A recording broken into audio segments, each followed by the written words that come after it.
Hello everybody, जय हिंद।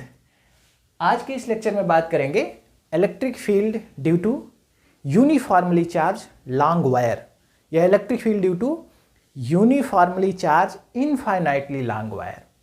वैसे इस टॉपिक पे हमने एक डिटेल लेक्चर पे बात किया था, जिसका वीडियो मैं आपको इस लेक्चर के डिस्क्रिप्शन बॉक्स में दे दूंगा।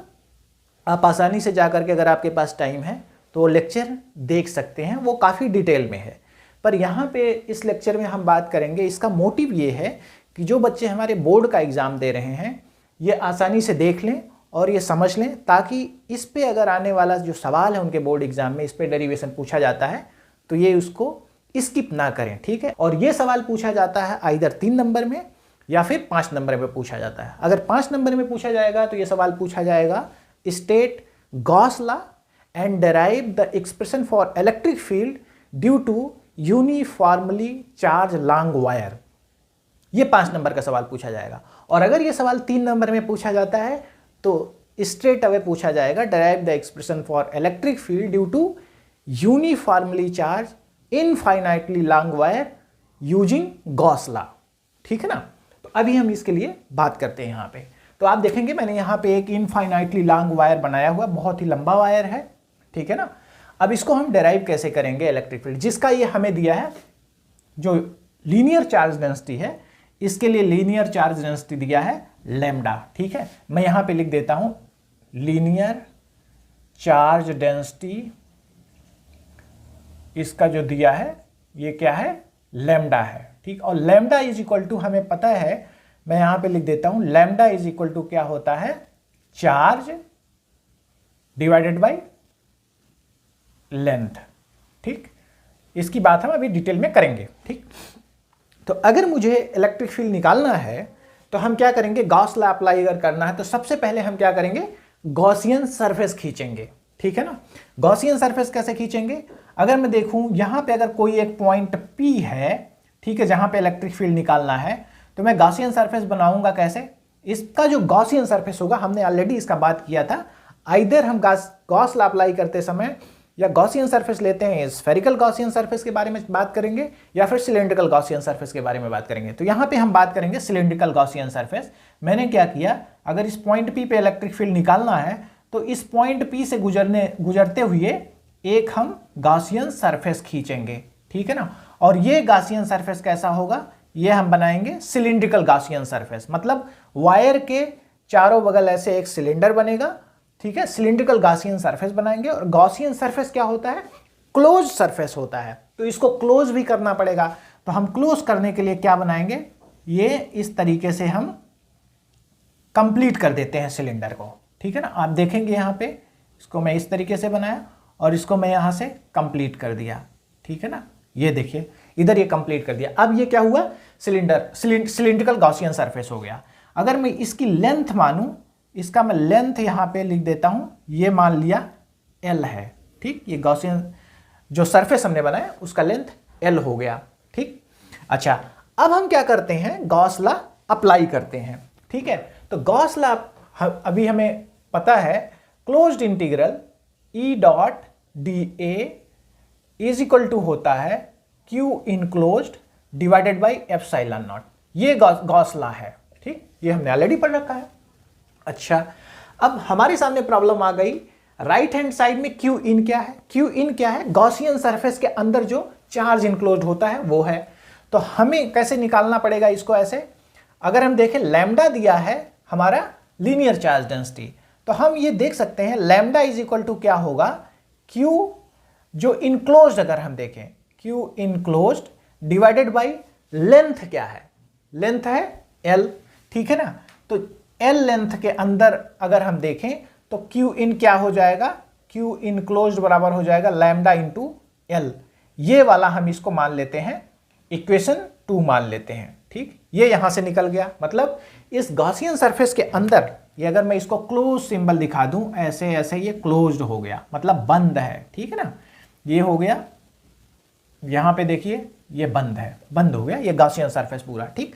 अब यहां पे लैम्डा इंटू L, इसके अंदर जो चार्ज आया लैम्डा इंटू L आया, तो मैं क्या करूंगा, यहां पे आप देखिए closed integral E dot D A is equal to हो गया, क्या हो जाएगा, क्यू इन के प्लेस पे आप लिख सकते हैं from equation 2 we can put the value of Q in equation 1, तो ये क्या हो जाएगा, लैम्डा इंटू एल हो गया, ठीक है ना, लैम्डा इंटू एल।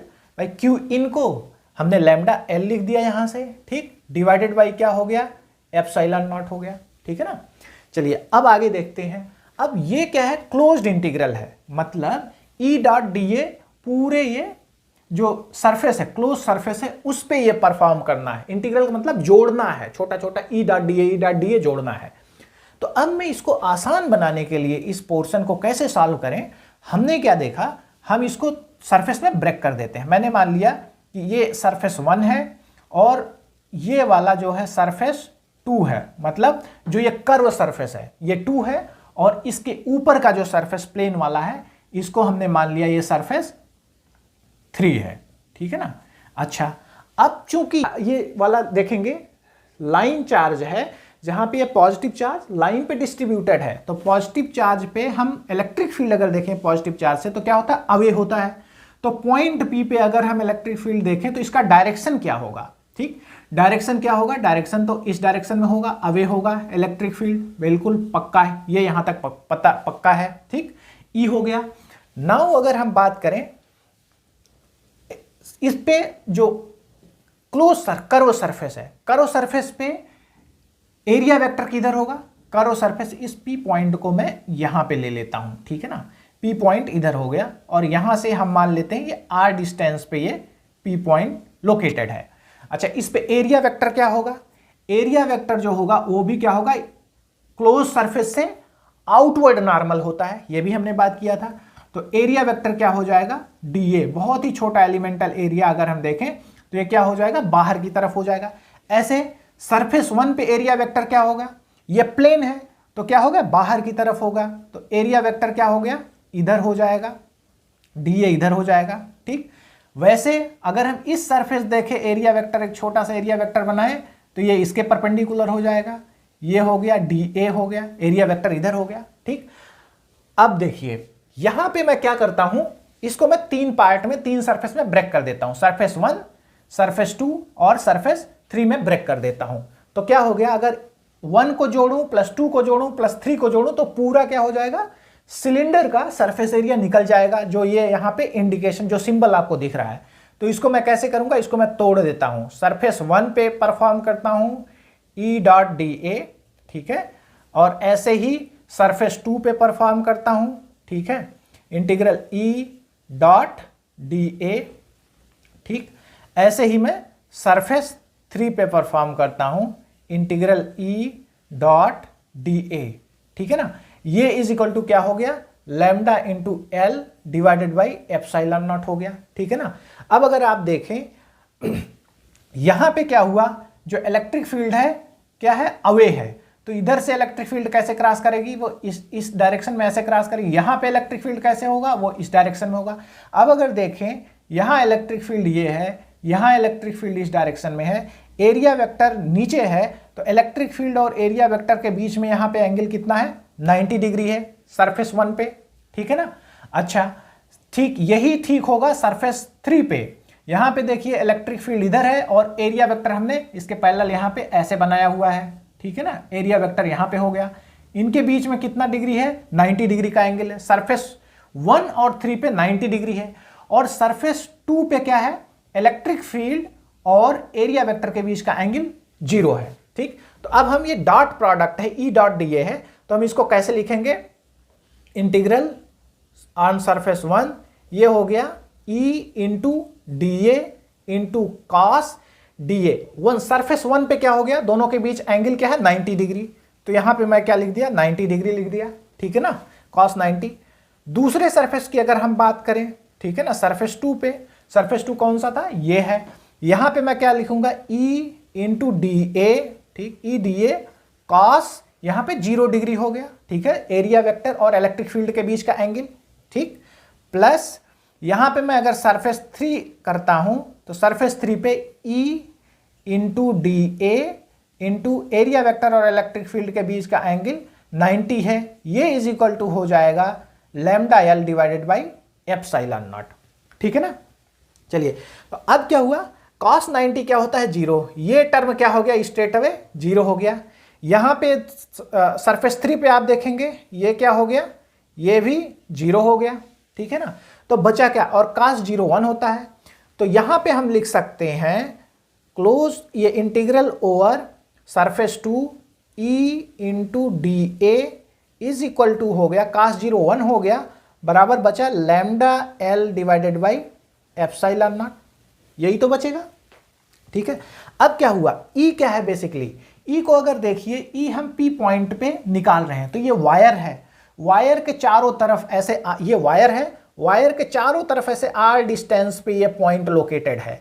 तो क्या हो रहा है, इलेक्ट्रिक फील्ड आर डिस्टेंस पे है, तो सारे पॉइंट पे, हर एक पॉइंट पे ये सेम ही होगा। वायर को अगर सेंटर में माने और यहां से आर डिस्टेंस पे ऐसे मूव करें तो हर एक पॉइंट सिमेट्रिकल है, तो ई सेम होगा। तो ई को हम क्या करते हैं, इंटीग्रेशन से बाहर निकाल लेते हैं, because E is now become constant. तो ये क्या हो गया, ओवर सरफेस 2 और यहां पे हो गया d A is equal to होगा lambda L divided by epsilon naught, ठीक है, ठीक है। अच्छा अब क्या हुआ, ये डी ए क्या है, बहुत छोटा सा एलिमेंटल एरिया है सरफेस 2 पे। तो सरफेस 2 क्या है, कर्व सरफेस है, ठीक है ना, सरफेस 2 कर्व सरफेस हो गया। अब अगर हम डी ए की बात करें तो डी ए क्या हो जाएगा, E into D a surface 2 पे करना है, तो क्या हुआ, ये वाला रेडियस कितना था, आर था, ठीक, और ये सरफेस क्या है, ये रेडियस आर पे मूव कर रहा है और सरफेस की लंबाई एल है, तो इसका सरफेस एरिया कितना हो गया, 2 पाई आर इंटू एल, ठीक, सरफेस एरिया ये हो गया। तो यहां पे हम लिख सकते हैं ये टोटल जो एरिया हो गया 2 पाई आर इंटू एल हो जाएगा, और lambda L divided by epsilon not हो जाएगा, ठीक है। इसको और सिंप्लीफाई करते हैं तो एल को एल से हम काट देते हैं, तो यहां पे क्या हो गया, ई इज इक्वल टू हो जाएगा lambda divided by 2 pi r नीचे ले लेते हैं, 2 pi r into epsilon naught, ठीक। ये बेसिकली क्या हुआ आपका, ये निकल के आ गया इलेक्ट्रिक फील्ड का एक्सप्रेशन जो आपको निकालना था, ठीक।